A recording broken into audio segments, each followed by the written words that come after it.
At the start of the 20th century, cars began increasing in number. As cars became more affordable and more common, obviously there became more of them. And as a result of that, there was more and more cars on the roads. The streets got busier and busier. And as you'd expect, the more cars there are on the roads, guess what? The more accidents there were on the roads as well. Can we just close the door? Is that okay, by the way? The more accidents there were. But there was a problem. If you were in an accident with a car and it drove off, how were you able to tell anyone whose car it was? Especially if that car was a Ford, because as Henry Ford famously said when he started selling them, you can have any colour you want as long as it's black. So it became necessary for a method to be created to identify cars, who they belonged to more specifically. And in 1903, the Motor Car Act was passed in the UK. Reckless driving became illegal. Isn't it strange that before then, reckless driving was not illegal? Licenses for driving were brought in, and so were registration plates for every car. By 1904, every car had to have a number plate on it that corresponded to its registration. The very first registration number was very simple and bold, and it was A1. Can you show the picture of that car for me, please? Registered this guy, Earl Russell. That's the very first registration plate, A1. And that's Earl Russell right there. He wanted A1 so very badly, he camped out outside the night before to get it.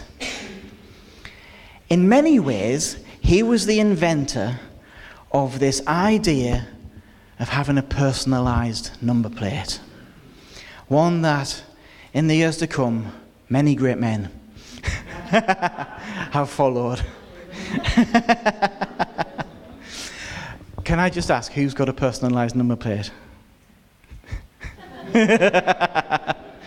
Well, you owe Earl Russell, who came up with the idea of doing that. He also was pretty much the inventor of this idea of camping out outside a shop the night before so that you can be the first to get the newest thing.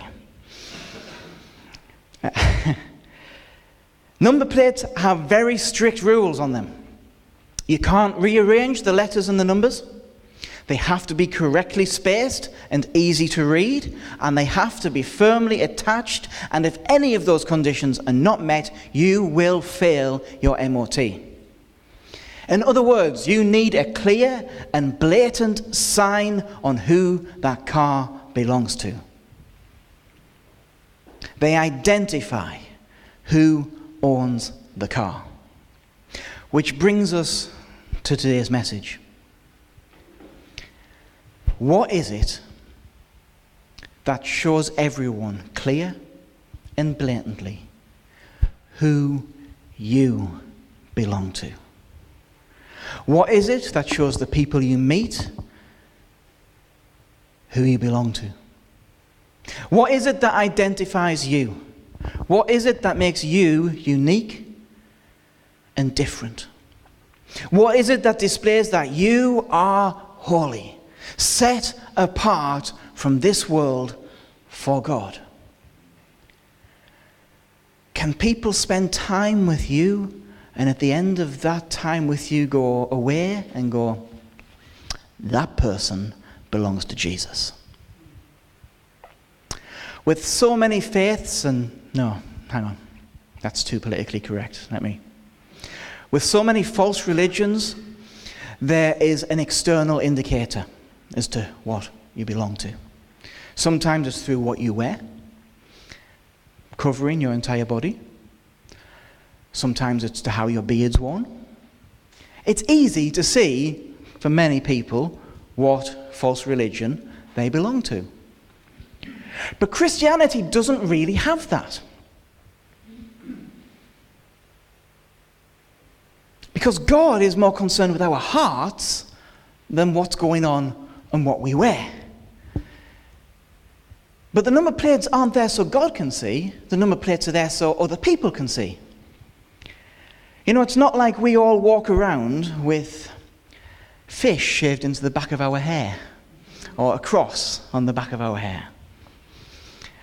Or it's not like we all walk around wearing dog collars. By the way,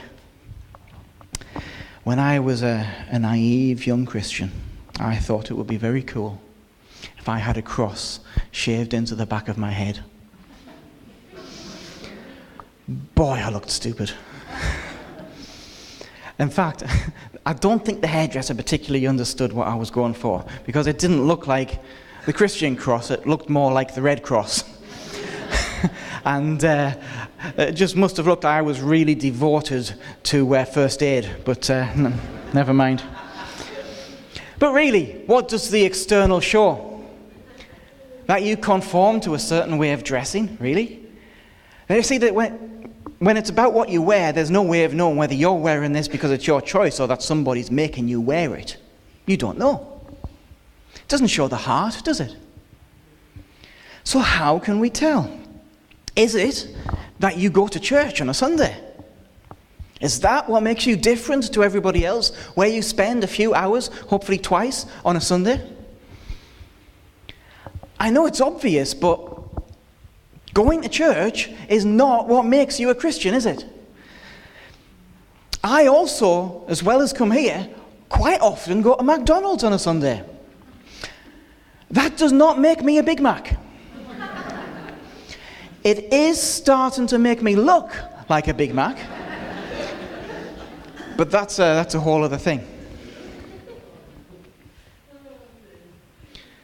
Now, I don't want to say church attendance isn't, of course, a factor, because, after all, if you want a Big Mac, I know where you can find them. Just as if you want to find a Christian on a Sunday, I know where you can find them. But that isn't really what makes us stand out. Is it that you swear less than everybody else? Or cheat less? Or lie less? Sorry, not less. I mean, not at all. Is it that? Is that the difference between you and everybody else? I'm sure at some point you've been in church where somebody has asked you this question. If it was a crime to be a Christian, would there be enough evidence to convict you? But I think that's a little easy. Because if you're going to get a conviction, you're going to have some serious investigation going on. Let me tell you, when someone starts investigating, they'll find stuff because they want to convict. So let me broaden that a little bit. If it was a crime to be a Christian, would there be enough evidence to even bring you in for questioning? Let alone convict. Would there be enough evidence to make you a person of interest? I would hope that the answer is yes. But I tell you, it's a question worth confronting, isn't it? This series is your MOT. What do we mean by this? Well, it's the things you need to keep a check on. Things that it's good to take some time and check that they're present and they're correct. And if they are, if everything we share during this series you're getting right, wonderful. But if they're not, it's good to know adjustments need to be made. It's all about maintenance. And that's really what I want to ask this morning. Are your number plates attached? Are they clear and are they easy to read? I am not meant to be telling you anything you don't already know this morning. This is a check to see if what you know has been applied. Because when things don't get checked, they stop working. We learned this the hard way with our boiler. We're supposed to check those every year. We didn't check ours 10 years. So when we finally did get them to come and check it, they did took one look at it and were like, well, that needs to be condemned. Yeah. They were quite surprised we were still alive, actually. What is the greatest indication of who you belong to? There's two main passages that I want to look at this morning. We'll touch on some others, but there's two main ones. And the first is in John 13, verse 31 to 35, and it should be behind me as I read. Now when he had gone out, Jesus said, "Now is the Son of Man glorified, and God is glorified in him. If God is glorified in him, God will also glorify him in himself, and glorify him at once. Little children, yet a little while I am with you. You will seek me, and just as I said to the Jews, so now I also say to you, where I am going you cannot come. A new commandment I give to you, that you love one another. Just as I have loved you, you also are to love one another. By this, people will know that you are my disciples, if you have love for one another." How will people know who you belong to? Very simple. Love for one another. And I wonder how high a priority we actually place on this. When people look at you or look at the church, what do they see? Do they see love? Or do they see friction and enmity? Do they see unity? Or do they see disharmony? If they look at you and how you are with the people around you in the church, what do they see? See, we might say we love one another, but do we? When God's people are filled with God's love for each other, then I tell you, people take notice. But I tell you, when they see us fighting and cold to one another, they also take notice. They also take note of that. I don't want that. Jesus made love for each other as one of our chief identifiers. It is our number plates. If our desire is for our church to grow and see more people saved and more people in it, then let me tell you, our love for one another has to grow too. See, we can teach everything you want. We can get all of this stuff right. We can have great teaching. We can have passionate music. We can have amazing times of worship. We can have the best social action you can imagine. We can be feeding the hungry. We can be doing outreach. We can be seeing miracles in church. We can be doing signs and wonders and people getting out of wheelchairs. We can have a structure in place. That means when somebody gets out of a wheelchair, they get discipled. We can get all of that in place. But if we have not love, 1 Corinthians 13 verse 1 to 3 says, "Though I speak in the tongues of angels, of men and angels, but have not love, I am a sounding brass or a clanging cymbal. Though I have the gift of prophecy and understand, not just some, but all mysteries and knowledge, and though I have faith so that I could remove mountains, but have not love, I am nothing. And though I bestow all my goods to feed the poor, and though I give my body to be burned, but have not love, it profits me nothing."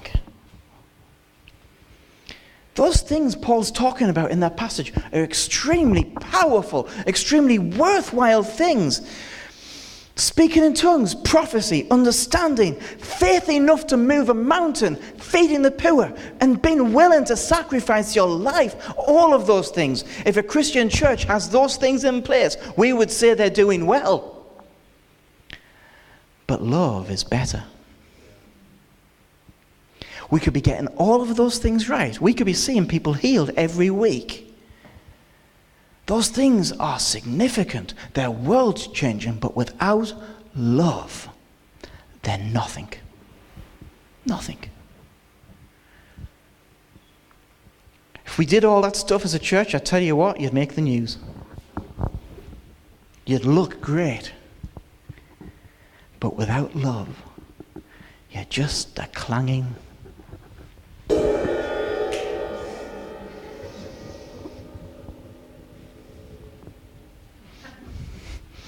I really thought that was going to be louder than that, but never mind. Jesus said this was a new commandment, which seems odd initially because love has always been one of the main commandments right throughout the Old Testament, right throughout Jesus' teaching. But here's the difference. Previously, it was love your neighbour as yourself. Now that, in itself, is a pretty high standard, isn't it? To love your neighbour as yourself? Because I don't know about you, loving yourself comes pretty easy. That sounded bad, but you know what I mean. I'm not suggesting we all have egos, but I'm saying your chief concern usually is for yourself. And he's saying, have that for your neighbour. But what Jesus does here with this new commandment is he raises the level. He raises the stakes. First of all, he says, specific focus, one another. But second, he raises the level. It's not as you love yourself, but as Christ has loved you. As he has loved us. Guess what? That's more than you love yourself. He loves you more than you love you. And you meet some people, you wonder how that's possible, but it is. He loves you more than you love you. He loves you an extraordinary amount, a sacrificial amount, an amount that he got on a cross and suffered and died for. How is our love for one another? Is it sacrificial? Are we willing to sacrifice things out of love for one another? Or is your experience of church all about you?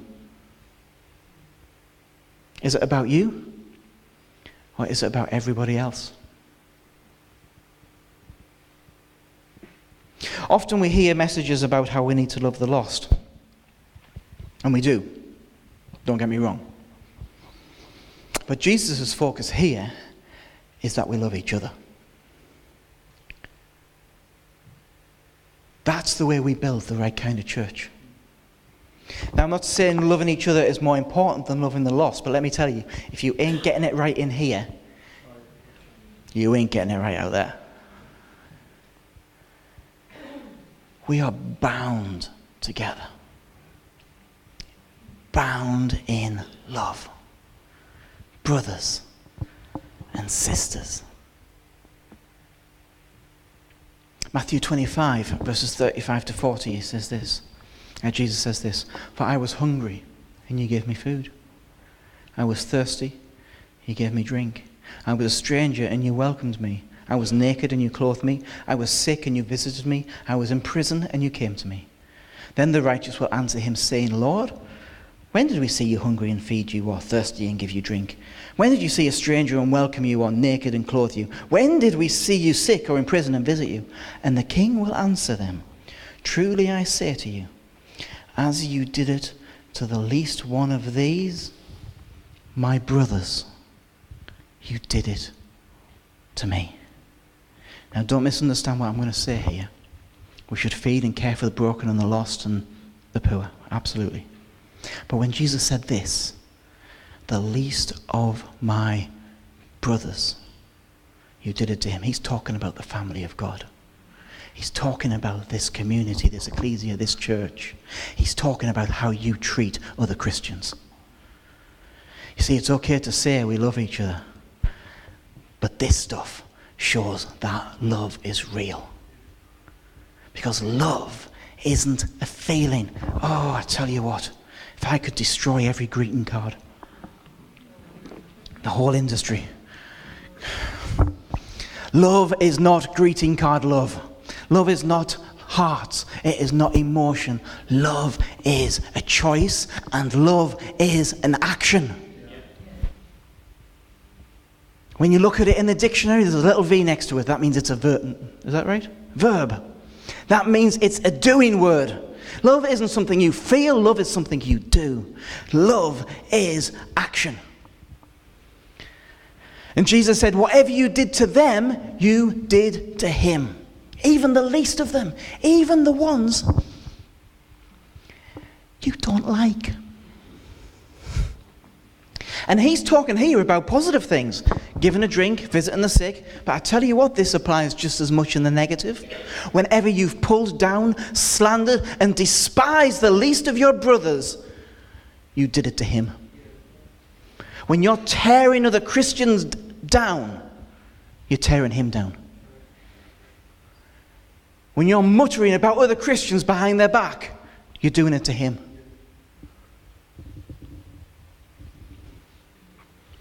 Say this, community of love is what church is, or what church should be. You know, it's getting more and more popular nowadays to think you don't need church. It's not important. We forget, of course, that church was God's idea. And maybe you can survive without church. Maybe, yeah. Maybe you can be okay. Maybe you can survive without a family. You can get by without a family. Although, I've got to say, when you're very young, getting by without a family is pretty tough. You could get by without a family, but I tell you, it's not the same quality of life that you'd get when you are in a caring, nurturing, protecting environment. And yeah, sometimes families can be challenging. I'm sure sometimes I'm a very big challenge to my family.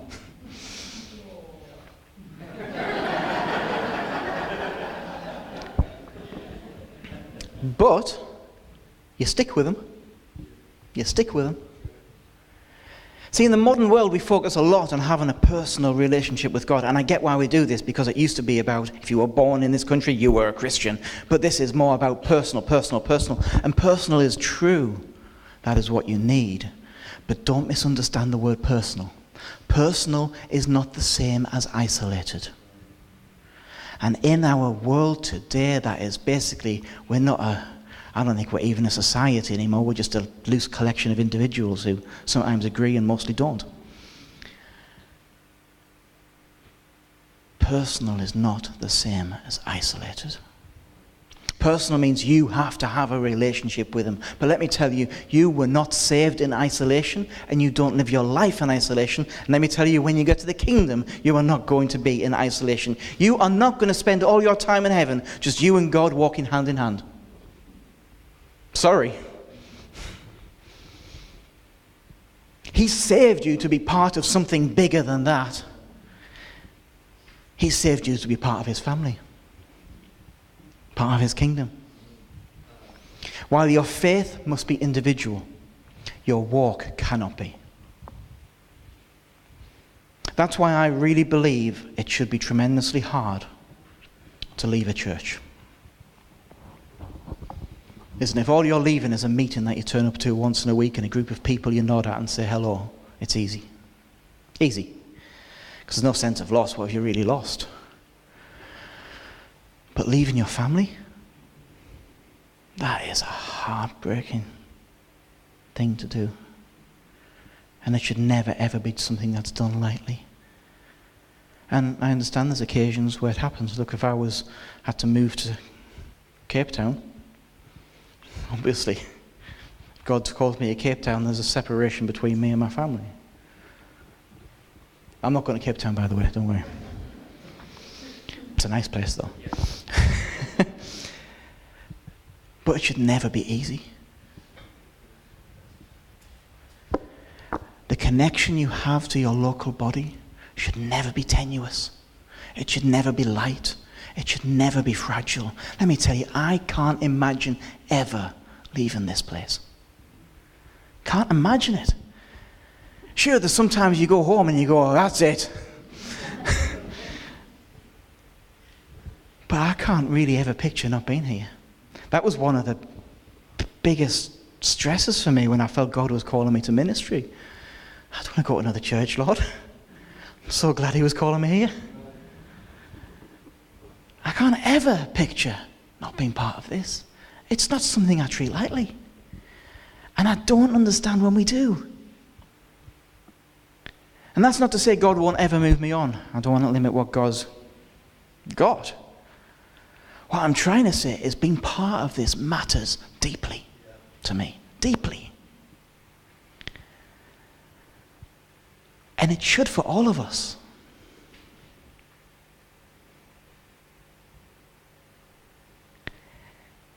Leaving church should be a hard thing to do. Let me tell you, it should never ever happen via text message. That's just, really? It meant that much? Jesus raised the level of love. This isn't the sentimental kind of love. This isn't the greeting card kind of love. This is greater than that. This is far more noble than that. This is not a love of words, but a love in deeds. Sacrificial, active, mutual. You know, the church has a very common complaint. It's almost like the common cold within churches. In fact, the common cold is a good name for it. You'll hear this time and again. I'm sure you've heard it at some point. There's no love in that church. There's no love amongst those people. That church isn't loving. Church isn't loving each other. You know, most of the time what that really means is, I'm not feeling my share of the love here. This place feels cold around me. When we talk about the lack of love in church, usually we talk about what we feel and ignore what we are doing. Because the remedy to a cold church is simple. If the church is cold on love, you warm it up. You warm it up. Because love catches. You are not an outsider. You're either part of the problem or you're part of the solution to the problem. When you aren't feeling loved, love. When people are suspicious of you, love them. When people don't show it back, love them. When people don't come to you, go to them.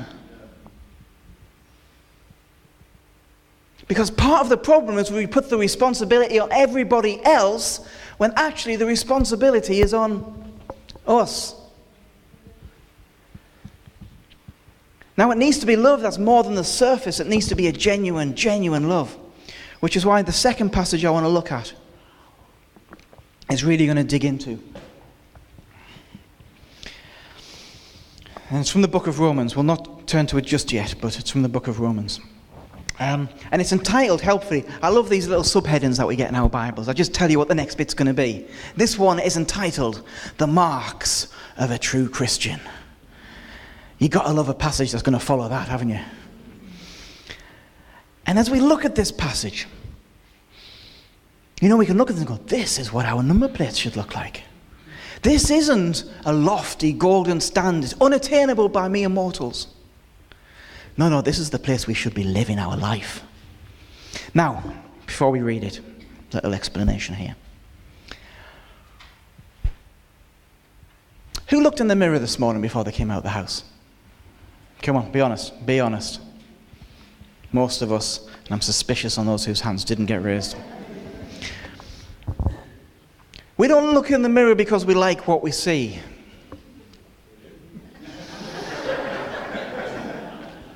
We look in the mirror so we can see what we look like.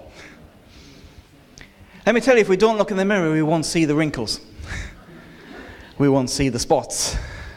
We won't say, whoa, my hair needs doing. I used to have a thing when I was younger. Whenever there was an important day coming up in the preceding weeks, I would always develop what I would call my special occasion spot.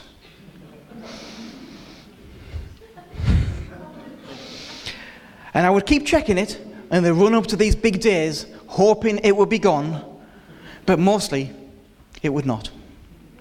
Both my graduation photo, there's my graduation photo there. You see it? That's my special occasion spot right there. Always the same place. If we go to my wedding photo next. There it is.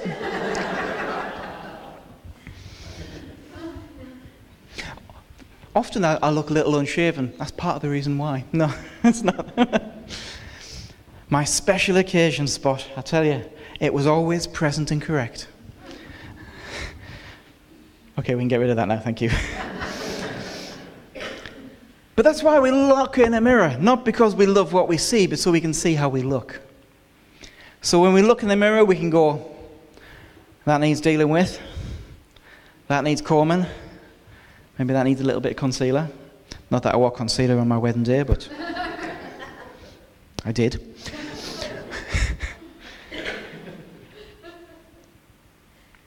You look sometimes in the mirror and you see something that needs changing, yeah? You look in the mirror and you see there's a little bit of something that needs adjustment there. That's okay. If we didn't look, we wouldn't realize our hair needs doing. So, the reason I'm going into that is, I think this passage is a little bit like looking in the spiritual mirror. Because you can read it and you can go, whoa, I'm not matching up to that. That's okay. We're looking in the mirror to see what needs adjusting. Romans 12, verses 9 to 21. So it's okay as we read this if you go, whoa. Let love be genuine. Abhor what is evil. Hold fast to what is good. Love one another with brotherly affection. Outdo one another in showing honor. Do not be slothful in zeal. Be fervent in spirit. Serve the Lord. Rejoice in hope. Be patient in tribulation. Be constant in prayer. How's the mirror looking? Contribute to the needs of the saints and seek to show hospitality. Bless those who persecute you. How's the mirror looking? Bless and do not curse them. Rejoice with those who rejoice. Weep with those who weep. Live in harmony with one another. Do not be haughty, but associate with the lowly. Never be wise in your own sight. Repay no one evil for evil, but give thought to what is honorable in the sight of all. If possible, as far as it depends on you, live peaceably with all. Beloved, never avenge yourselves, but leave it to the wrath of God. For it is written, vengeance is mine, and I will repay, says the Lord. To the contrary, if your enemy is hungry, feed him. If he's thirsty, give him something to drink. For by doing so, you will heap burning coals on his head. Do not be overcome by evil, but overcome evil with good. That is what a true Christian looks like. I wonder when we look in that mirror, how we look.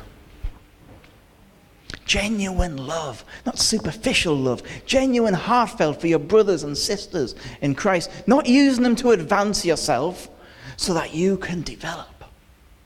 Or not using them as a crutch so you can feel better, but genuine love for them. Hating evil, both in your own life and in the world. Holding tight to what is good. Outdoing one another with goodness and honor. You know, we don't encourage competitiveness in church, but I am going to encourage some competitiveness. Because competitiveness can lead to rivals and dispute. This is a good competition. I challenge you. Outdo one another in showing honor. When someone shows honor to you, beat them. Outdo them. See, that's one of those competitions where everybody wins. Full of zeal and passion, blessing people who try to persecute you. Blessing them and not fighting with them, not cursing them. Dear me, that's hard, yeah? Constant in prayer. Oh, here's a one. Patient in hard times. How are we doing in the mirror? Any spots? Anybody's hair need doing? We help out people who are in need. We contribute to needs within the church. And we show hospitality to each other. Is your house a fortress or a commune? Rejoicing with those who rejoice. Weeping with those who weep. Live in harmony with each other. Oh, here's a good one. Don't think you're too clever. Don't get back at people who wrong you. Never seek revenge or getting even. Can I say, this isn't the standard for other people in the room. This is the standard for you. Those are the marks of a true Christian. I tell you what, when you look in that mirror, it can be a hard read. There's things we need to work on, but I tell you, all of that stuff comes down to one thing. One thing. Love. Love for each other, love for God, and love for the lost. Work out love, and all of those things fall into place. So how can we know if we are loving each other? We might say it, but how do we know if we're doing it? Well, here's a wonderful guide. 1 Corinthians 13, verses 4 to 8. Love is patient and kind. Love does not envy or boast. It is not arrogant or rude. It does not insist on its own way. It is not irritable or resentful. It does not rejoice at wrongdoing, but rejoices with the truth. Love bears all things, believes all things, hopes all things, and endures. How much? All things. Love never ends. Let me ask you, church, do we love each other? Or are we a collection of individuals? I like to say individuals. You've got to be pretty stupid to want to live like that. We can use this passage to ask ourselves some very searching questions. See, love is patient. When someone's let you down, disappointed you, how'd you handle it? Are we patient with each other? Or do we just get frustrated with each other and wind each other up? Love is kind. Do you shoot people down? Do you regard the feelings of other people when you say something? When someone's having a hard time, do you care?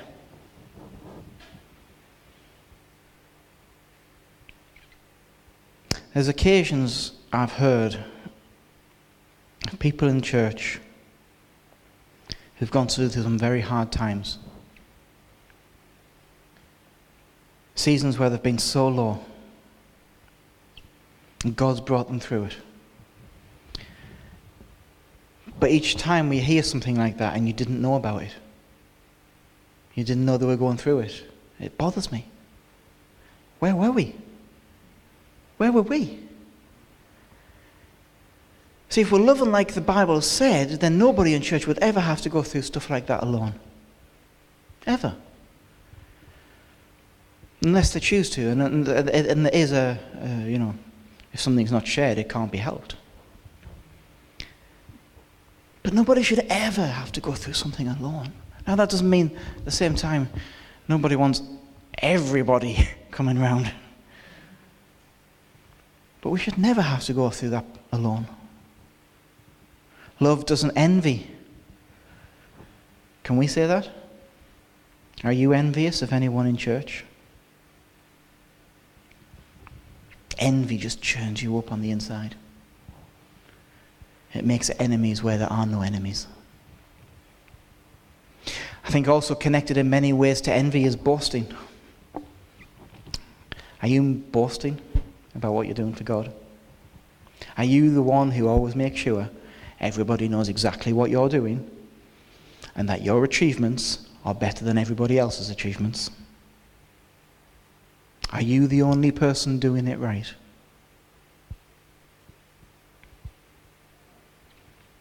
Often when I hear conversations about what's wrong with church, it's amazing how often the person who's leading the conversation is the one who's getting it right. They're all getting it wrong. I'm getting it right. Boasting's like the opposite of envy. Often you think the opposite's good, but actually in this case, they're just as bad as each other. You could tie arrogance into that one as well. Love is not arrogant. Love is not about what you are doing. That's not just as individuals, that's also as a church. When a church moves in arrogance, the church starts saying this: we are the only church in this area that's preaching the gospel. We are the only church where the Holy Spirit is. We are the only church here who loves. It's only here that you will see miracles. When you hear a church talking like that, don't get excited, get cautious. Love is not arrogant, and neither is a loving church. Love is not rude. Now, let's be very careful with this one, because this word rude can mean several things. The Greek word means acting improperly or dishonoring, to disgrace. Are you rude to your brothers and sisters? Do you dishonor them in the way you act or the way you speak to them? Do you speak to them like they're worth less than you? Do you shoot them down without a second thought? Because that's just rude. Love's not rude. What also is rude and dishonoring is pulling people apart on Facebook. Don't do it. Don't do it. Somehow we sometimes think because it's typed and not said, it doesn't exist in the same way it does. You don't need to just watch your tongue, you need to watch your thumb.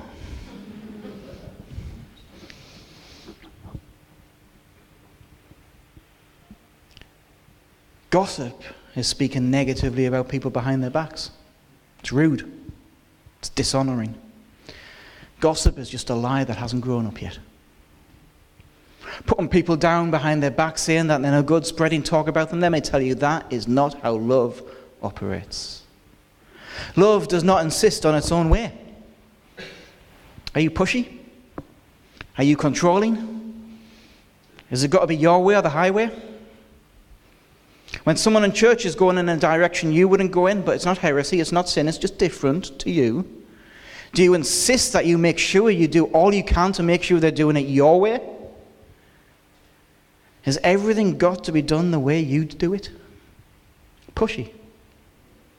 Love is not irritable. Is there someone in here, or in church, who just plain winds you up the wrong way? Maybe it's just something about them that makes you just, oh. Maybe it's their personality. Maybe it's something they did to you in the past that you keep remembering. What it does is it makes you snappy and short-tempered with them. It makes you irritated by them. Sometimes all they need to do is walk in the room and your mood changes like that. It's not love. Love is not resentful. And you could tie this in with the last one maybe. Holding on to something about someone just builds this feeling of dislike and resentment. People say you can love someone and not like them. You ever heard that? I love him, but I don't like him. Well, love's not resentful. So that doesn't work, so shut up. Sorry, I'm being pushy. Love does not rejoice in wrongdoing. It is not secretly satisfied when something bad happens to somebody else, like that person who really winds you up. It does not lead people into bad things. It doesn't lead people astray because it rejoices in the truth. There is no deception in love. Love bears all things, believes all things, hopes all things, and endures all things. Do you know what that means? Love doesn't give up on people, even though people are really easy to give up on sometimes. If we love each other, we do not give up. We don't get to the point where we're done. Even if somebody really upsets us all, walks out of this place and we don't see them for years, love wouldn't hold anything against them when they come back in. Love would give them a hug. Huh? We don't give up. We don't get to the point where we're done. We don't stop hoping. We don't stop believing for one another. Even when someone is just repeatedly kicking grace in the face again and again and again, we don't give up. Because we believe and we hope for better. When someone in the church hits their lowest point, love's not finished with them. Love's not done. Because love believes and hopes change is going to come. There's no end. There's no limit. That's love. And that is how people recognize who you belong to. If they see bitterness, if they see coldness, if they see hardness, let me tell you, they won't see God. If they see backbiting and gossip, they won't see God. Love is how people will see we're different. Jesus said, by this, all people will know you are my disciples. If you have love for one another. Notice he said, if. If. This doesn't come without you choosing for it to come.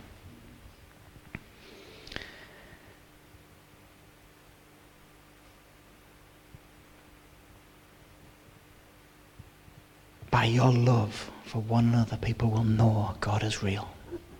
How? How are they going to see it? How are they going to know you love each other? Let me tell you, if you just feel nice feelings towards each other, they can't see that. Nobody can see an emotion, but they can see action. Love must be lived out. Love must have action. Love must be in word and in deed. And that is how people see who you belong to. Jesus didn't just ask us to love. He asked us to love as he's loved. What a standard. What a standard. I wonder this morning, how are your number plates? Are they clear? Are they easy to read? Or does that screw need tightening up a little bit and the dirt needs washing off?